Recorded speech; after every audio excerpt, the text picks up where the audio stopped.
Assalamualaikum warahmatullahi wabarakatuh. Di video ini gue mau ngebahas lagi tentang psikotes warteg. Lembar ujiannya kayak gini, terdiri dari 8 kotak yang berisi gambar-gambar belum jadi kayak gini. Kita diminta untuk pertama menyempurnakan gambar yang belum selesai dibuat tersebut, atau membuat gambar dari gambar-gambar yang belum jadi ini. Kemudian ada 5 instruksi lainnya kayak gini. Sekarang kita bahas dulu satu persatu. Yang pertama dulu, menyempurnakan gambar atau membuat gambar dari gambar-gambar yang belum jadi ini. Oke. Gambar-gambar yang belum jadi ini sebenarnya berfungsi sebagai stimulus. Dan setiap stimulus ini memiliki fisiognominya masing-masing. Fisiognomi itu gampangnya adalah ilmu atau seni untuk ngebaca karakter orang dari apa yang ditampilkan melalui bentuk dan struktur wajahnya. Dari raut wajahnya. Jadi dari raut wajahnya itu kita bisa tahu karakter orang itu kayak gimana. Fisiognomi di sini juga sama. Setiap stimulus ini mereka menampilkan ekspresi dari kualitas-kualitas yang terkandung di dalam bentuk dan strukturnya. Inilah yang menjadi penilaian utama di tes warteg.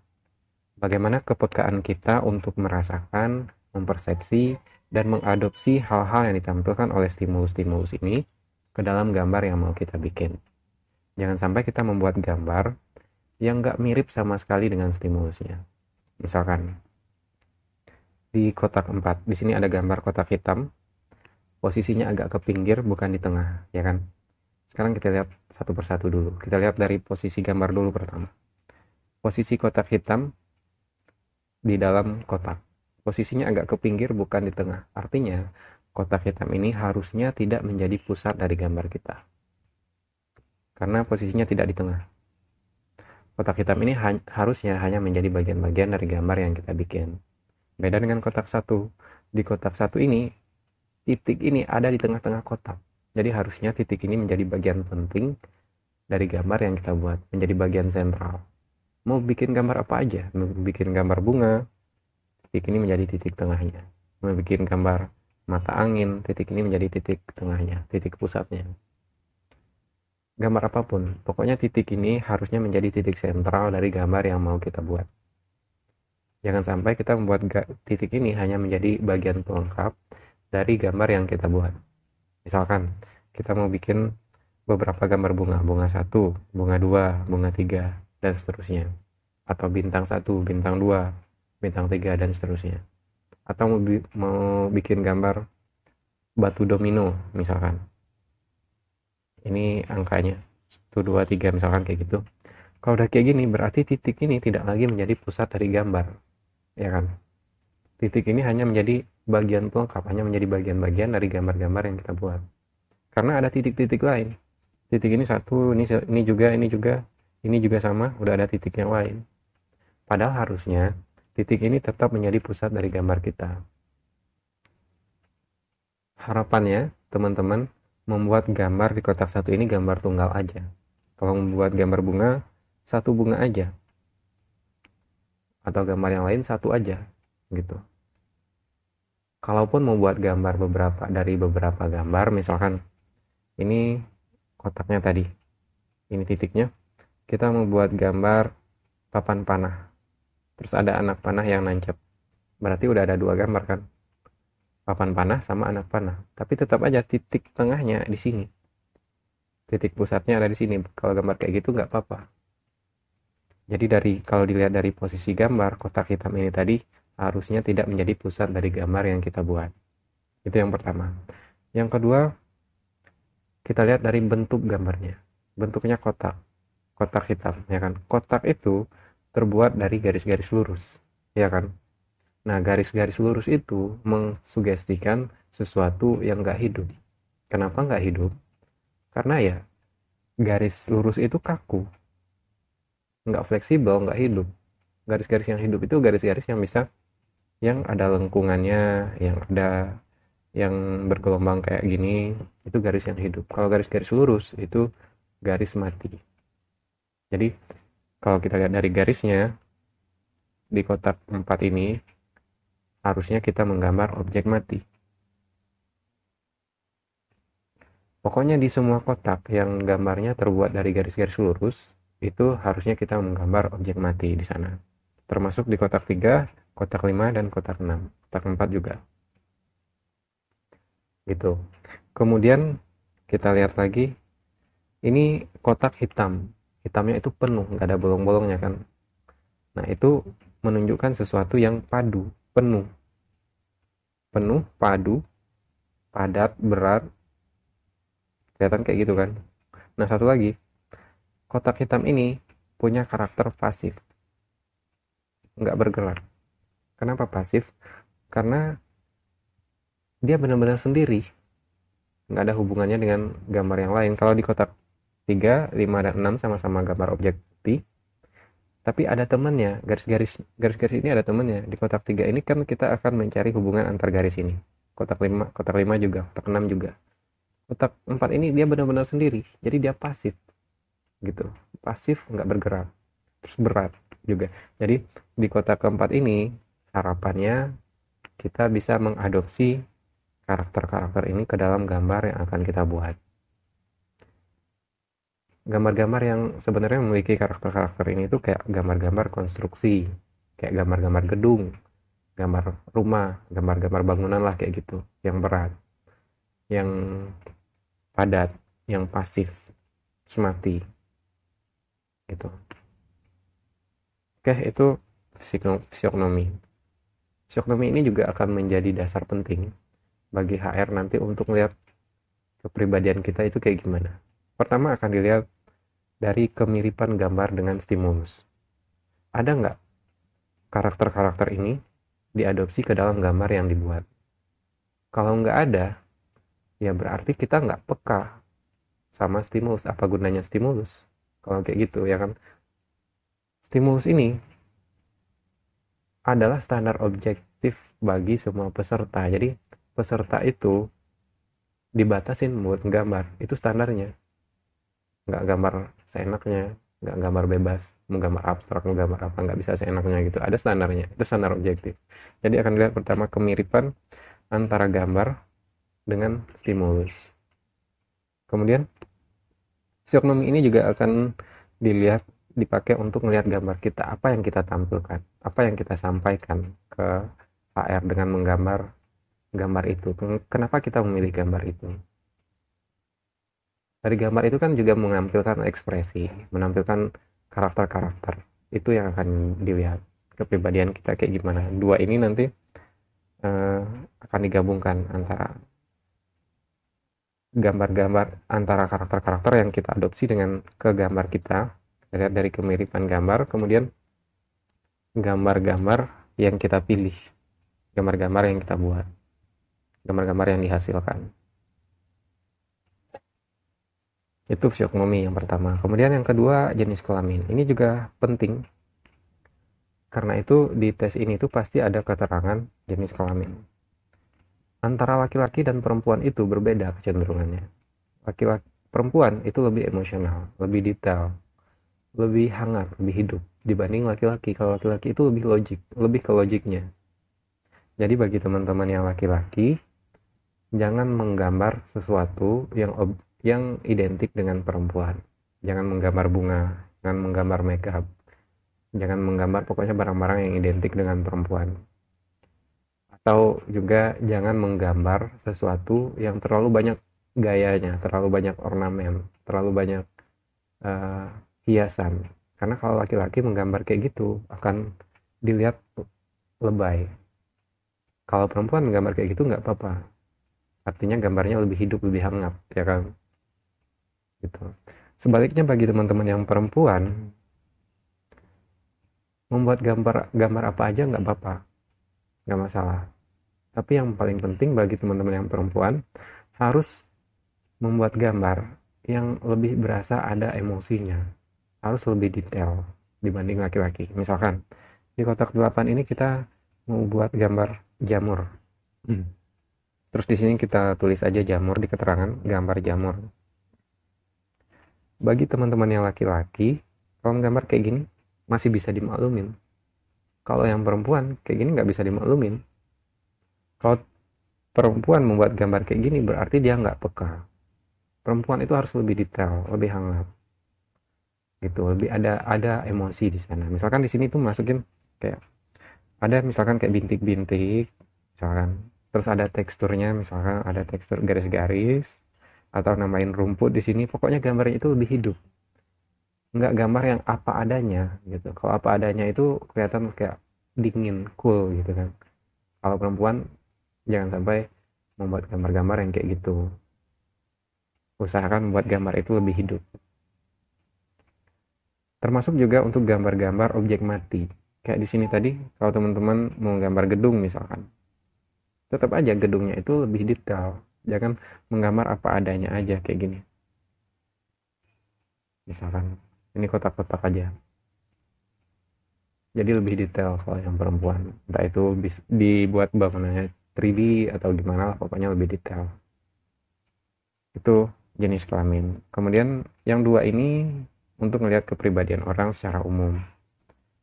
Kemudian yang lagi minat atau ketertarikan. Ini berhubungan dengan pekerjaan. Jadi di antara 8 kotak ini harus ada salah satunya yang berhubungan dengan pekerjaan.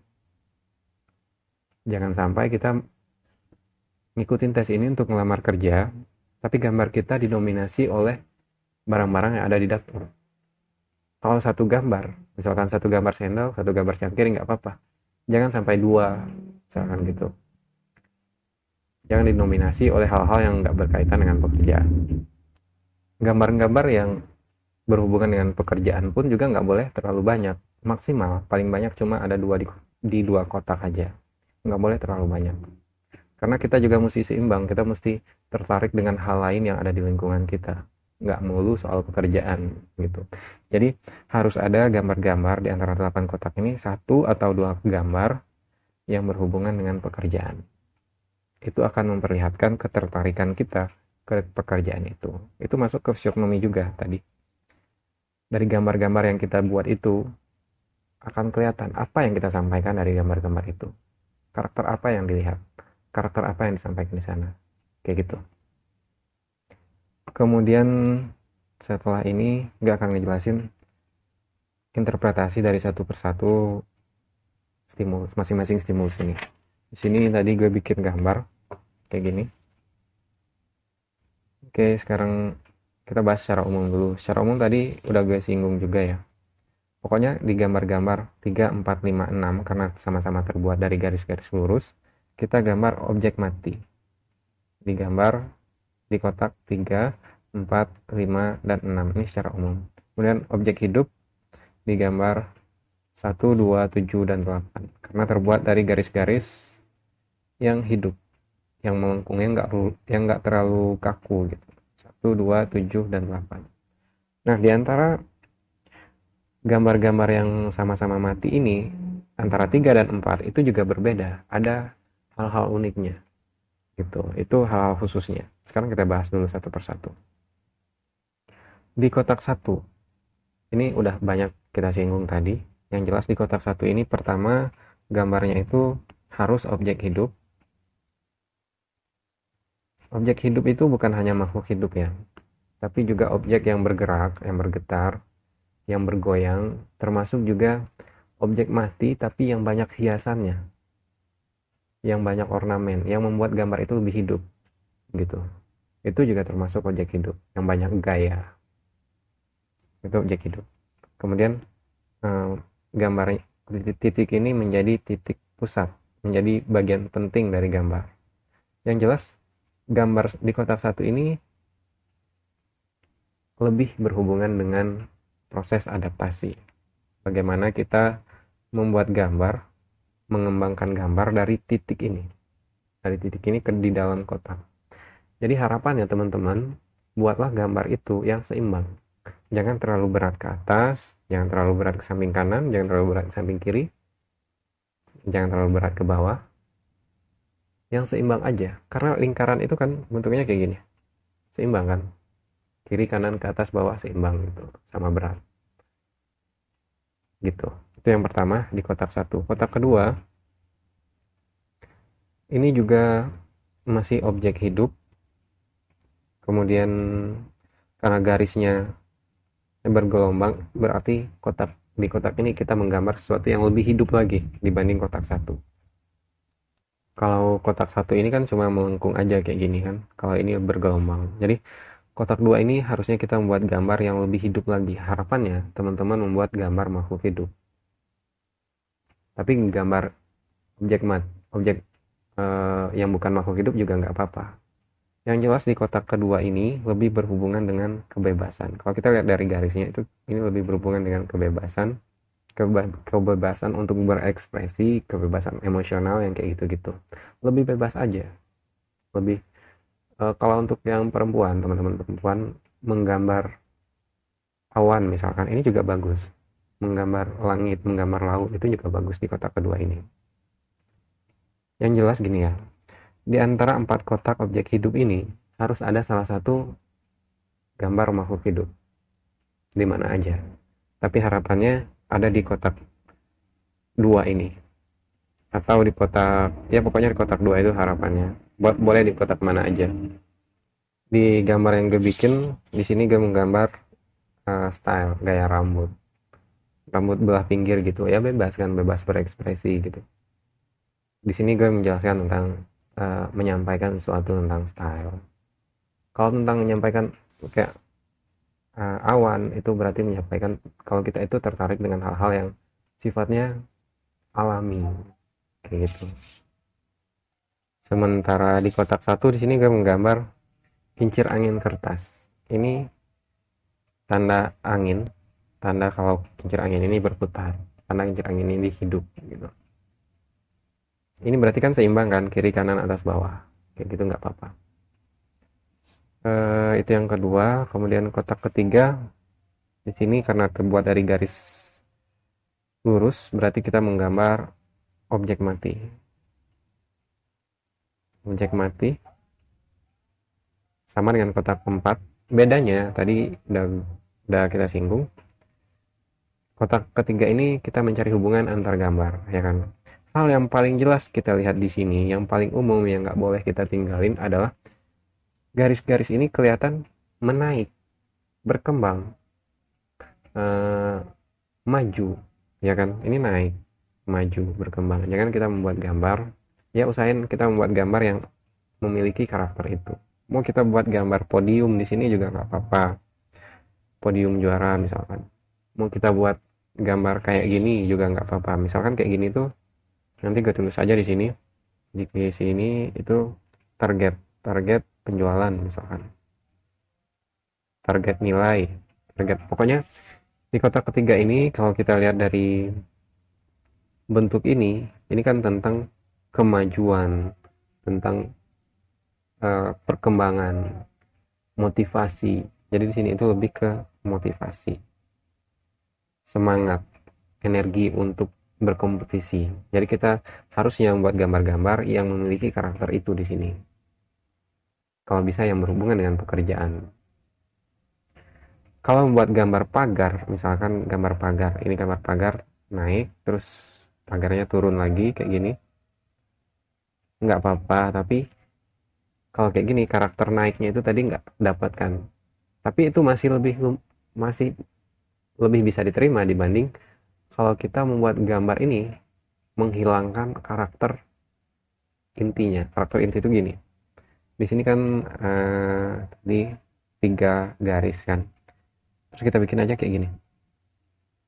Jadi datar. Jadi karakter menaiknya tadi hilang kan, hilang sepenuhnya hilang. Sama aja misalkan kayak di kotak 4 ini.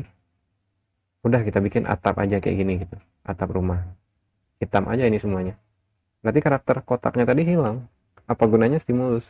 Ya kan? Berarti kita nggak peka dengan stimulus itu. Jangan sampai kayak gitu aja. Tapi kalau bisa, jangan membuat gambar pagar, tapi buatlah gambar yang menjelaskan tentang suatu kenaikan. Gitu. Perkembangan, motivasi, buat gambar-gambar yang kayak gitu. Atau membuat gambar 3D, misalkan ini tuh atap, gambar atap.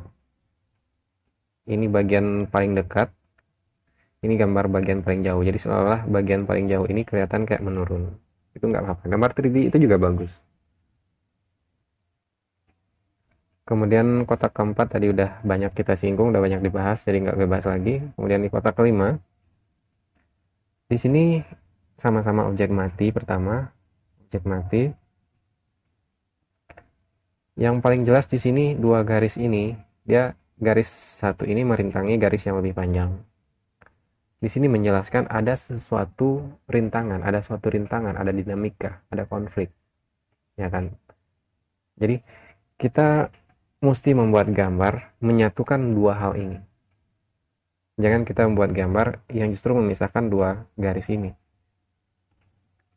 Harusnya kita satuin menjadi sesuatu yang berguna, entah gambar apa terserah.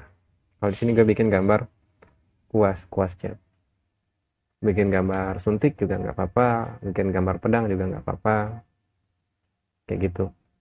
Yang jelas ya, jangan membuat gambar yang mirip-mirip dengan gambar lain. Misalkan kalau yang satu ini menjelaskan tentang kreativitas, membuat kertas menjadi kincir angin kertas, ini menjelaskan tentang style, tentang kebebasan, ini menjelaskan motivasi, ini menjelaskan hobi, tentang kecerdasan gitu, game kecerdasan, kita tertarik dengan hal-hal kayak gitu. Pokoknya jangan membuat objek yang sama, barang-barang yang sama aja gitu. Kecuali untuk gambar-gambar yang berhubungan dengan pekerjaan tadi. Maksimal 2 tadi ya, tapi gue saranin 1 aja. Kalau 2 juga nggak apa-apa sih. Gambar-gambar yang berhubungan dengan pekerjaan. Di sini kan gambar-gambar yang berhubungan dengan pekerjaan cuma paling ini karena gue bikin target penjualan tadi. Terus ini juga 1. Ini lemari kerja, lemari buku kayak gitu. Balik ke sini lagi, yang jelas ini berhubungan dengan bagaimana kita mengatasi konflik ini. Mengatasi rintangan-rintangan ini. Berarti ini berhubungan dengan gagasan kita. Gambar apa yang akan kita buat dari gambar dua garis yang saling rintang ini? Oke, itu soal yang kelima. Kotak kelima. Kotak keenam, ini gambar yang sebenarnya sederhana banget. Sederhana banget. Nggak ada konflik. Nggak ada sesuatu yang menunjukkan kayak ini tadi, ada kenaikan. Ini cuma dua garis yang ada di posisinya sama ya, di 3/4 kotak. Ini 3/4 kotak sebelah atas, ini 3/4 kotak sebelah kanan, ya kan? Ini bisa kita buat gambar apa aja karena terlalu sederhana gitu. Mau bikin gambar meja bisa aja, bikin gambar kursi, gambar akuarium, bisa terserah apa aja. Tapi kalau teman-teman mau bikin gambar yang berhubungan dengan pekerjaan, di sini juga lebih bagus. Ini berhubungan dengan gagasan kita, bagaimana kita melihat sesuatu yang sederhana menjadi sesuatu yang berguna atau menjadi sesuatu yang berhubungan dengan pekerjaan. Kalau pekerjaan teman-teman itu berhubungan dengan pembukuan, ya bikin aja gambar-gambar buku. Kalau berhubungan dengan komputer, ya bikin aja gambar komputer. Kalau di sini bikin gambar lemari kerja. Ya, yang jelas di kotak 7 ini, hal umum yang kita lihat adalah posisinya itu sama kayak gue bilang tadi, ini 3/4 sebelah atas, ini 3/4 sebelah kiri, sebelah kanan. Jadi kita mesti bikin gambar yang seimbang antar pengerjaannya, antara ini dengan ini. Jadi seimbang kan, jadi ke samping kiri posisinya sama, ke atas sama dengan ke bawah sama-sama gitu ya, seimbang aja. Jangan kayak ini tadi, kayak di kotak 1, jangan berat sebelah. Oke, itu aja. Ini lebih berhubungan dengan cara kita ngelihat sesuatu. Kemudian yang ketujuh, kotak ketujuh ini sebenarnya kotak yang bisa dibilang yang paling susah. Kotak ketujuh ini lebih ke kepekaan, menilai kepekaan kita, rasa, emosi. Yang jelas bentuknya ini sebenarnya kayak gini, kayak titik putus-putus, kayak manik-manik. Yang jelas jangan sampai kita perlakukan ini sewenang-wenang. Sewenang-wenang itu maksudnya jangan menggabung ini seenaknya gitu, cuma kayak gini, sama kayak gini tadi. Berarti kita nggak peka. Ini lebih lagi dibanding yang dua kotak ini, karena ini menjelaskan sesuatu yang lebih halus. Jadi kita nggak boleh memperlakukannya seenaknya. Itu aja sih. Kalau bisa buat gambar hidup. Kalau di sini kebikin gambar mainan. mainan kunci. Maksudnya gini, ini itu kayak gini, pokoknya gini. Ini tuh talinya gitu, tali mainan jadinya mainan HP, mainan handphone, mainan HP sama mainan dompet gitu. Meskipun itu objek mati, tapi ini berupa hiasan, membuat gambar itu lebih hidup, membuat objek itu lebih hidup. Jadi masih bisa. Jadi kalau bisa sih teman-teman membuat gambar di sini itu tetap objek hidup, misalkan kayak gambar kaki, misalkan kaki apa, kaki kucing atau apa gitu, terus biji-bijian juga nggak apa-apa, terserah. Ya jujur aja ini kotak paling susah. Yang jelas bagi teman-teman yang perempuan ya, jangan membuat objek ini terlalu kecil juga, cuma segini aja. Karena perempuan itu mesti lebih hidup, lebih ekspresif. Kalau nanti gue jelasin kalau untuk soal itu, nanti akan jelasin di sini di cover. Jadi yang jelas jangan berbuat sewenang-wenang terhadap garis ini. Kemudian kotak 8, ini soal kepekaan ya, kepekaan. Kalau ini ke 8, garisnya melengkungnya ke bawah. Ini cukup jelas gambar ini sebagai karakternya itu kayak penutup, kayak pelindung, karena dimensinya cukup besar kan. Pelindung, tempat berteduh. Kalau di sini gue bikin gambar pohon. Kalau bagi teman-teman yang perempuan, membuat gambar matahari terbenam di sini sebenarnya juga bagus. Terbenam, matahari terbenam. Ini laut, ini matahari gitu. Atau gambar pelangi itu juga bagus. Itu gambar yang hidup, lebih emosional. Tapi bagi yang laki-laki jangan bikin gambar kayak gitu. Bikin aja gambar kayak gini misalkan, gambar makhluk hidup, gambar pohon atau gambar yang lain-lain. Itu cukup khusus untuk yang perempuan. Kemudian berikutnya soal line, garis. Kalau kita membuat garis itu, yang bagus adalah garis yang tegas, yang kayak gini, ser gitu, yang ada penekanan. Jangan buat garis itu cuman ser. Ada bagian-bagian yang kecil, lebih khusus lagi untuk gambar-gambar, untuk bagian-bagian yang garisnya itu garis penting. Misalkan ini garis penting, ini garis penting, ini garis penting. Kalau bisa kita membuat rencana di situ, jangan sampai kita membuat gambar itu berat sebelah. Misalkan buat rencana itu gini, misalkan kita buat titik-titik ini sampai sini, atau kalau membuat garis-garis lurus kayak gini harus ada titik-titiknya. Jadi nanti kita membuat gambar, nah kayak gitu pelan-pelan tapi tegas garisnya itu, memperlihatkan kalau kita itu punya perencanaan untuk membuat sesuatu gitu. Jangan sampai kita membuat garis itu terlalu banyak ulang-ulangannya kayak gini. Jangan sampai juga kayak gini tadi terlalu tipis, yang terlalu berulang-ulang juga karena nggak terlalu percaya diri dengan satu tarikan pertama kita ulang-ulang. Jangan sampai. Terus buat perencanaan tadi supaya kita nggak banyak ngapus. Kalau banyak ngapus berarti kita jelas ceroboh, ya kan? Nah kayak gitu untuk line. Kalau bisa garisnya itu tegas. Kalau untuk arsiran itu boleh lah, terserah, bisa gambar kecil-kecil. Kemudian berikutnya lagi cover ini bagian-bagian yang terisi dengan gambar. Nah, bagi yang perempuan jangan sampai membuat gambar itu kurang dari setengah kotak. Gambar itu, cover ini menjelaskan tentang kalau gambar itu terlalu kecil berarti orang itu agak tertutup gitu. Kalau gambarnya itu lebih dari 3/4 itu terlalu ekspresif, terlalu agresif, terlalu percaya diri. Jadi gambar yang ideal itu sebenarnya antara setengah sampai 3/4 gambar. Kalau yang laki-laki meskipun gambar kecil itu masih bisa dimaklumi, tapi usahakan tetap segini, setengah atau 3/4 gambar. Jangan sampai kalau teman-teman yang laki-laki membuat gambar lebih dari 3/4 karena itu akan kelihatan angkuh. Kalau yang perempuan masih bisa dimaklumi, tapi tetap aja yang bagus itu yang idealnya segini. Betul. Gitu ya.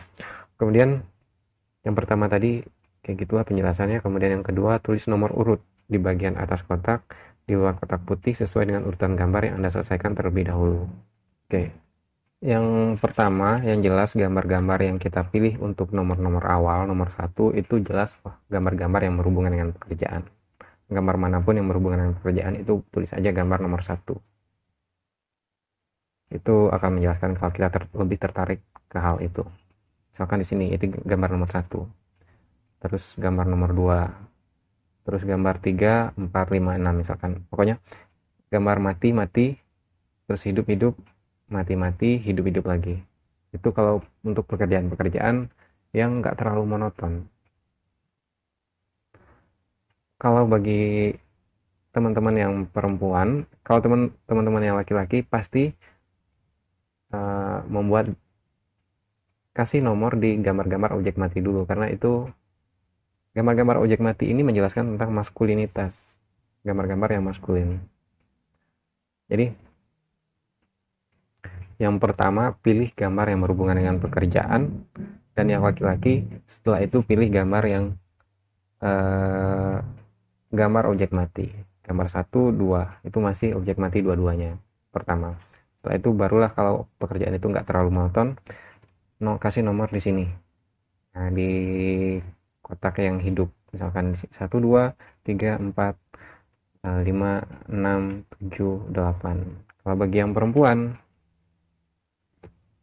tetap juga sih sebenarnya objek hidup dulu, objek mati dulu yang berhubungan dengan pekerjaan itu biasanya di objek mati kan. Tapi di gambar kedua, nomor 2, kalau pekerjaannya itu pekerjaan biasa gitu, nggak terlalu monoton, nggak kayak gitu aja tiap hari, kayak ngantri data gitu.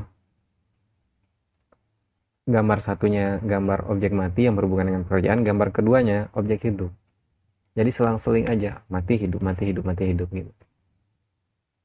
Atau biar nggak kelihatan terlalu ngatur, terlalu dibuat-buat, ya misalkan 1, 2, 3, 4, 5, 6, 7, 8 kayak gitu. Jadi bagi teman-teman yang perempuan usahakan nomor 2 atau nomor 3 itu objek yang feminim. Objek feminim itu objek organik, objek-objek yang hidup ini termasuk objek yang feminin. Oke, gitu soal penomoran. Terus nomor 3, dari ke-8 gambar yang telah Anda selesaikan tersebut, sebutkan gambar mana yang paling Anda sukai dan jelaskan mengapa. Ini nanti ada instruksinya. Nanti di keterangan ini kita tulis gambar apa aja. Gambar 1 misalkan kincir angin kertas. Kalau itu gambar yang paling kita suka, kita kasih plus. Bikin aja plus ini di gambar-gambar yang berhubungan dengan pekerjaan. Oke, gitu aja sih sebenarnya. Yang lain ini juga nanti ada instruksi. Gue juga nggak tahu kenapa bisa lebih dari 30 menit ini, terlalu lama.